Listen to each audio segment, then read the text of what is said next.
1920 साल लोकमान्य टिळकांच्या निधनाने जणू एक पर्वत संपलं. पण त्याचवेळी इतिहासाने एक नवीन पान उघडलं. स्वातंत्र्य लढ्याची सूत्र एका अशा व्यक्तीकडे आली ज्यांनी भारताचं नशीबच बदलून टाकलं, अर्थात महात्मा गांधी. चला तर मग त्यांच्या नेतृत्वात सुरू झालेल्या या नव्या पर्वाची गोष्ट जाणून घेऊया.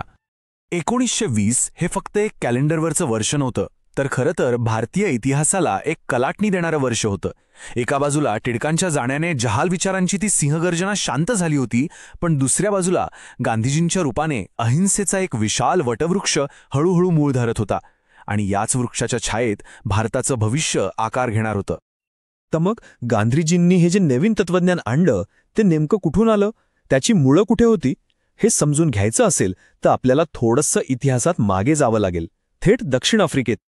ही गोष्ट सुरू होते एका तरुण वकिलापासून, जो 1893 मध्ये कामासाठी दक्षिण आफ्रिकेत पोहोचला. पण तिथे भारतीयांवर होणारा तो वंशभेद, तो अन्याय पाहून त्यांच्या आतला नेता जागा झाला. आणि मग 1906 साली त्यांनी सत्याग्रह नावाचं एक असं शस्त्र तयार केलं जे पुढे इतिहास घडवणार होतं. तिथल्या लढाईत यश मिळाल्यानंतर 1915 मध्ये ते भारतात परतले. पण गोपाळकृष्ण गोखलेंनी त्यांना एक सल्ला दिला, आधी संपूर्ण देश फिरून बघा. आणि या दौऱ्यातच त्यांनी इथल्या लोकांचं दुःख, इथली गरिबी अगदी जवळून पाहिली. पण हा सत्याग्रह म्हणजे नेमकं काय? बघा, सत्याग्रह म्हणजे सत्याचा आणि न्यायाचा आग्रह धरणं. म्हणजे समोरच्याला कोणतीही शारीरिक इजा न करता फक्त संयम आणि अहिंसेच्या मार्गाने त्याचं मन जिंकणं, त्याचं मत परिवर्तन करणं. विचार करा, स्वातंत्र्य लढ्यासाठी हे किती नवीन आणि शक्तिशाली शस्त्र होतं. आणि गंमत म्हणजे या विचारांची ताकद फक्त भारतापुरती मर्यादित राहिली नाही. पुढे जाऊन मार्टिन ल्यूथर किंग ज्युनियर आणि नेल्सन मंडेला यांच्यासारख्या जगभरातल्या मोठ्या नेत्यांनी गांधीजींच्या याच तत्वज्ञानातून प्रेरणा घेतली. यावरूनच आपल्याला या विचारांची ताकद लक्षात येते. बरं, दक्षिण आफ्रिकेच्या भूमीवर तर सत्याग्रहाचा प्रयोग यशस्वी झाला होता. पण प्रश्न हा होता की हेच बीज भारताच्या मातीत रुजेल का? गांधीजींनी भारतात परतल्यावर लगेचच या प्रश्नाचं उत्तर द्यायला सुरुवात केली. सत्याग्रहाची पहिली चाचणी झाली बिहारच्या चंपारण्यात. तिथे शेतकऱ्यांवर नीळ पिकवण्याची सक्ती केली जात होती. मग लढा दिला गुजरातच्या खेड्यातल्या शेतकऱ्यांसाठी, जिथे दुष्काळ पडलेला असतानाही सरकार जबरदस्तीने कर वसूल करत होतं. आणि त्यानंतर अहमदाबादच्या गिरणी कामगारांना त्यांच्या हक्काच्या पगारासाठी त्यांनी लढा दिला. या तिन्ही लढ्यांमध्ये एक गोष्ट कॉमन होती, सत्याग्रहाचा विजय झाला आणि सामान्य माणसाला न्याय मिळाला. आता बघा, हे छोटे छोटे लढे जिंकल्यावर गांधीजींचा आत्मविश्वास वाढला आणि त्यांनी एका मोठ्या देशव्यापी चळवळीचा विचार करायला सुरुवात केली. पण हा निर्णय त्यांनी उगाच घेतला नव्हता. त्यामागे काही अशी गंभीर कारणं होती ज्यांनी अख्ख्या देशाला हादरून सोडलं होतं. ही गोष्ट आहे 1919 सालची. ब्रिटिश सरकारने एक नवीन कायदा आणला, रावलेट ॲक्ट.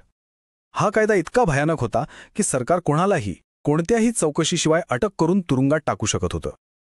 साहजिकच लोकांनी याला काळा कायदा असं नाव दिलं आणि देशभरात संतापाची एकच लाट उसळली. आणि मग आला तो काळा दिवस, 13 एप्रिल 1919. बैसाखीचा सण होता. अमृतसरच्या जालियनवाला बागेत हजारो लोक शांततेत जमले होते ह्याच काळ्या कायद्याचा निषेध करायला. पण जनरल डायरच्या एका हुकमाने त्या बागेचं रूपांतर स्मशानात झालं. कोणताही इशारा नाही, काही नाही, थेट निशस्त्र लोकांवर गोळीबार. सरकारी आकडा सांगतो की सुमारे 400 लोक मारले गेले. पण हा फक्त एक आकडा नव्हता, तर इतिहासाच्या पानांवर लागलेला रक्ताचा एक असा डाग होता जो कधीच पुसता येणार नाही. या घटनेने संपूर्ण देश सुन्न झाला होता. इतका की त्याचा निषेध म्हणून गुरुदेव रवींद्रनाथ टागोर यांनी ब्रिटिश सरकारने दिलेला सर हा मानाचा खिताब परत केला. टागोरांची ही एक कृती त्यावेळच्या लोकांच्या मनातल्या संतापाचं आणि दुःखाचं प्रतीक बनली होती. या हत्याकांडाने एका गोष्टीवर शिक्कामोर्तब केलं, आता शांत बसून चालणार नाही. आणि तेव्हाच गांधीजींनी एक अत्यंत धाडसी विचार मांडला. ते म्हणाले की ब्रिटिश शासन काही तलवारीच्या जोरावर नाहीये, तर ते आपल्याच लोकांच्या सहकार्यावर चालतंय. जर आपण सगळ्या भारतीयांनी ठरवलं आणि सहकार्यच थांबवलं तर हा अख्खं डोलारा कोसळून पडेल. याच मूलभूत विचारातून 1920 साली नागपूर अधिवेशनात असहकार चळवळीचा जन्म झाला. आणि त्याचवेळी सुरू असलेल्या खिलाफत चळवळीमुळे हिंदू मुस्लिम ऐक्याने या लढ्याला एक वेगळंच बळ मिळालं. मग या चळवळीचा कार्यक्रम काय होता? तो अगदी सरळ आणि सोपा होता. सरकारी नोकऱ्या सोडा, न्यायालयांवर बहिष्कार टाका, सरकारी शाळा कॉलेजमध्ये जाणं बंद करा आणि सगळ्यात महत्त्वाचं म्हणजे परदेशी मालावर बहिष्कार घाला. सोपं आहे, जर आपण सहकार्यच केलं नाही तर प्रशासन चालेल कसं, हाच त्यामागचा मुख्य उद्देश होता. असहकार चळवळीला देशभरातून प्रचंड प्रतिसाद मिळत होता. ती वाऱ्यासारखी पसरत होती. सगळं काही ठरल्याप्रमाणे सुरू होतं, पण त्याचवेळी एक अशी घटना घडली ज्यामुळे गांधीजी एका मोठ्या नैतिक संकटात सापडले. फेब्रुवारी 1922 मध्ये उत्तर प्रदेशातल्या चौरी चौरा इथे एक दुर्दैवी घटना घडली. एका शांततापूर्ण मिरवणुकीवर पोलिसांनी गोळीबार केला आणि चिडलेल्या जमावाने पोलीस चौकीलाच आग लावली. यात 22 पोलीस मारले गेले. ही बातमी ऐकून गांधीजींना प्रचंड धक्का बसला, कारण त्यांच्यासाठी अहिंसा ही फक्त लढण्याची एक पद्धत नव्हती, ते एक जीवनतत्व होतं. आणि जेव्हा या तत्वाचाच भंग झाला तेव्हा त्यांनी चळवळ अगदी ऐन जोमात असतानाही थांबवण्याचा तो अत्यंत कठीण निर्णय घेतला. आणि या निर्णयाची किंमतही त्यांना मोजावी लागली. 6 वर्षांचा तुरुंगवास. चळवळ अचानक थांबली होती. गांधीजी तुरुंगात होते. असं वाटत होतं की सगळं काही संपलं. पण नाही, स्वातंत्र्याची ती आग विझली नव्हती. उलट आता स्वातंत्र्याच्या मागणीने एक नवीन आणि अधिक ठाम वळण घेतलं होतं. 1928 मध्ये ब्रिटिश सरकारने सायमन कमिशन भारतात पाठवलं. काम काय, तर भारतासाठी सुधारणा सुचवणं. पण गंमत बघा, या कमिशनमध्ये एकही भारतीय सदस्य नव्हता. म्हणजे आमच्याच भविष्याचा निर्णय घेणार पण आम्हालाच विचारणार नाही. हा अपमान सहन होण्यासारखा नव्हता. आणि मग सायमन गो बॅक म्हणजे सायमन परत जा या घोषणांनी पूर्ण देश दणाणून गेला. या सायमन कमिशनच्या प्रकरणानंतर एक गोष्ट अगदी स्पष्ट झाली होती. आता ते वसाहतीचं स्वराज्य वगैरे अर्धवट गोष्टी चालणार नाहीत. पंडित नेहरू आणि सुभाषचंद्र बोस यांच्यासारख्या तरुण नेत्यांनी आवाज उठवला. आता एकच ध्येय, पूर्ण स्वराज्य म्हणजे संपूर्ण स्वातंत्र्य. आणि 1929च्या लाहोर अधिवेशनात हाच विचार काँग्रेसचा आणि पर्यायाने संपूर्ण देशाचा संकल्प बनला. आणि हा फक्त कागदावरचा ठराव नव्हता, ही एक घोषणा होती.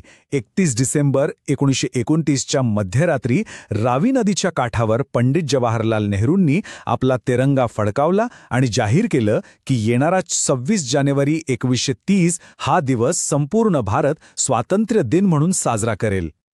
तर आता मागणी फक्त सुधारणांची नव्हती, मागणी होती संपूर्ण स्वातंत्र्याची, पूर्ण स्वराज्याची. हा जो नवीन संकल्प होता तो भारताच्या भविष्याला पुढे कसा आकार देणार होता, इथून पुढे स्वातंत्र्यापर्यंतचा प्रवास कसा असणार होता, हा खरंच विचार